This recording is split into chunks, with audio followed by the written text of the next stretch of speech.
Pare, Ay, may laman ka ang Gcash mo? meron naman. Bakit? Cash in naman ako. Ay, magkano? Ay, magkano baga pare ang bayad sa 1,000? 15 pesos lang kada 1,000. Magkano ka nga padala mo? Ay, 15,000. 15,000. Naka na number mo. 0949197742. Send ko na, Mare. Oo, sige. Ayan, Mare, naka-send na. Mare, arin na yung, yung confirmation. I-screenshot mo. Hindi, na-receive ko na. Na-receive mo na? Oo, Ay, nandiyan na. akin na yung bayad mo.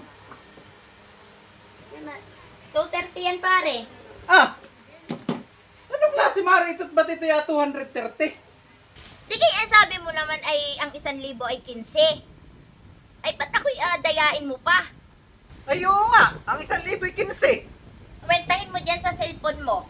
Tahin mo dyan 15 15. sa 1,000. 1,000.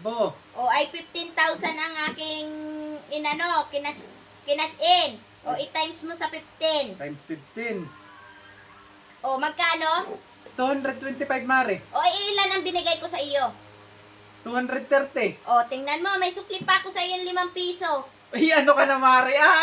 Ikaw naman, Mare. Ay, ikay naloko ko lang. Natesting ko lang kung magaling ka sa math. Ito naman hindi na mabiro eh.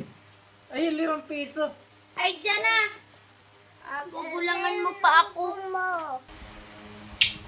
Ang pagkakabait talaga ni Mare. Akalain mo yung sukli niyang 5 piso ibinigay sa akin ay ako may tubo na dun sa kanya.